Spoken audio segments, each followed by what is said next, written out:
हो। इसीलिए कमेरे लोग भी कहते हैं, अरे समझ जाओ मीनारो,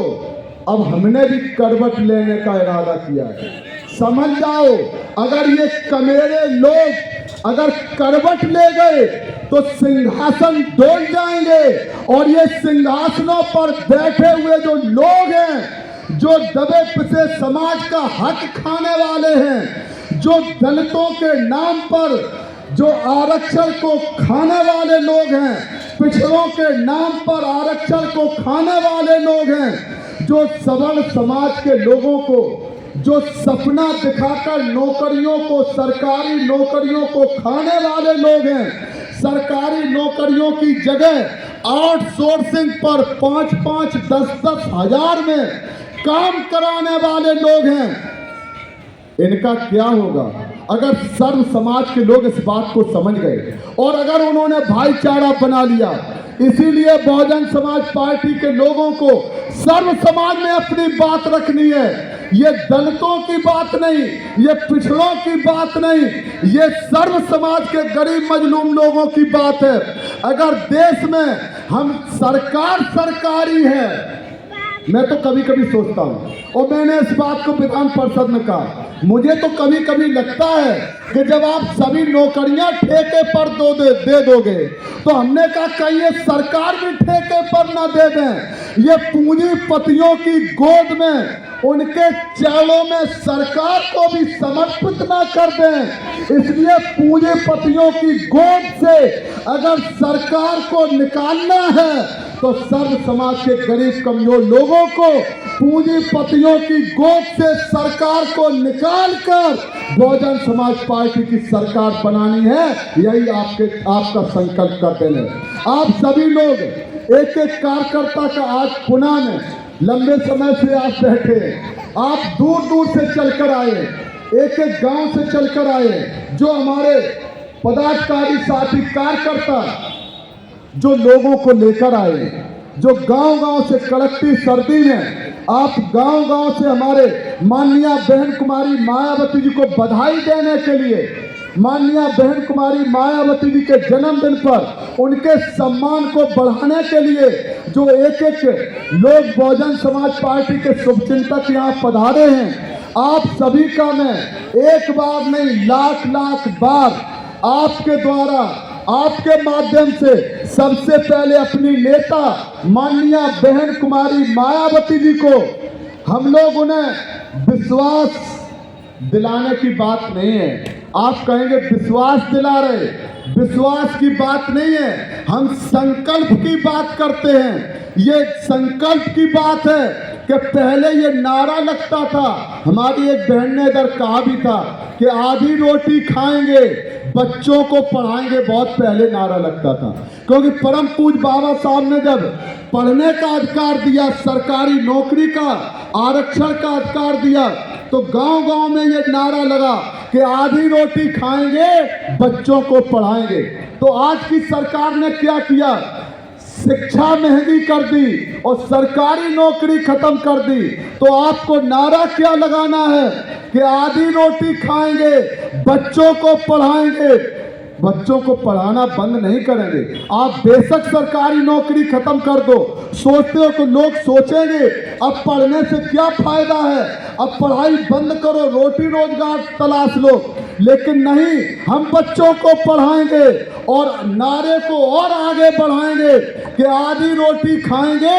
बच्चों को पढ़ाएंगे और आधी रोटी और कब खाएंगे, अपनी सरकार बनाएंगे। इस नारे को हमें आगे बढ़ाना है। जो माननीय बहन कुमारी मायावती जी ने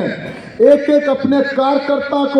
कार्यकर्ताओं के बीच में आज अपने जन्मदिन के अवसर पर आपसे अनुरोध किया है, आपको संकल्प दिलाया है कि हम अकेले चुनाव लड़ेंगे, अपने दम पर चुनाव लड़ेंगे, अपने बलबूते चुनाव लड़ेंगे और अपने बलबूते पर चुनाव लड़कर जो इस देश में जो गठबंधन बन रहे हैं, उन गठबंधनों के बीच में हाथी दहाड़ के चलेगा, चिंगार के चलेगा। और लोग नारा भी देते हैं। पहले एक नारा चला था अब दोबारा से लगा देते हैं तो लोग शायद नाराज ना हो जाएं, लेकिन उसी नारे की बदौलत आज जो विरोधी हैं वो भी कहने लगे कि पहले वाले गुंडे थे, हम तो सही हैं। लेकिन इन्होंने क्या किया कि गुंडों की छाती पर चढ़कर जब बहुजन समाज पार्टी ने 2007 में पूर्ण बहुमत की सरकार बनाई, उसके पहले नारा क्या दिया था कि चढ़ गुंडों की छाती पर, बटन दबाओ हाथी पर। तो इन्होंने क्या किया, इन्होंने ईवीएम का सहारा ले लिया। अब क्या करोगे, कहा गुंडों की छाती पर चढ़कर तो सरकार बना ली थी, अब ईवीएम पर क्या करोगे। तो इनका भी हमें आपको माननीय बहन कुमारी मायावती जी ने देश के चुनाव आयोग से देश की सरकार के सामने डंके की चोट पर कह दिया है, ये चुनाव आयोग की जिम्मेदारी है ईमानदारी से चुनाव कराए, ये सरकारों की जिम्मेदारी है कि ईमानदारी से चुनाव कराए। अगर ये जरूरत पड़ी तो जिस तरह से ये बहुजन समाज पार्टी के कार्यकर्ता जनता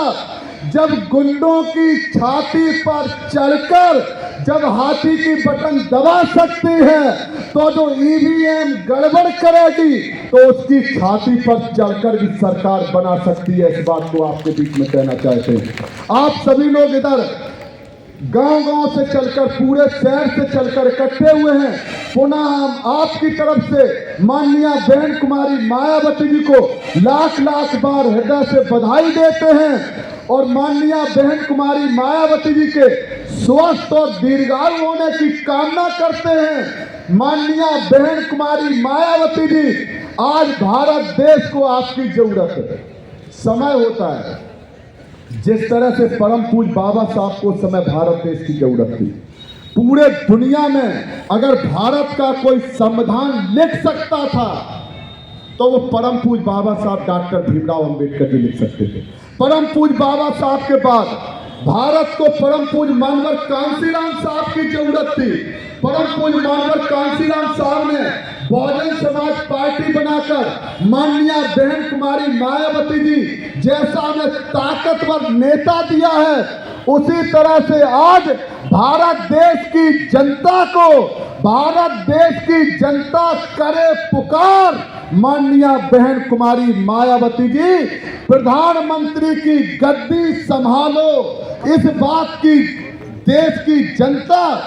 ये पुकार कर रही है। ये देश की जनता लाखों लोगों के हृदय पर माननीय बहन कुमारी मायावती जी, लोग भले ही कुछ कहते हो, माननीय बहन जी भारत के करोड़ों जनता के दिल पर राज करती हैं। माननीय बहन कुमारी मायावती जी भारत की करोड़ों जनता के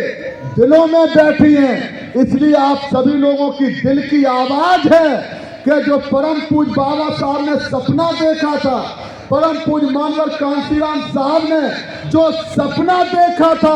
उस सपने को पूरा करने के लिए आज संकल्प के साथ बहुजन समाज पार्टी के कार्यकर्ता अपने अपने घर जाएंगे। जब तक चुनाव हो ना जाए, चुनाव आज ही से मान लो ये चुनाव का आगाज हो गया है, लोग तैयारी की सोचेंगे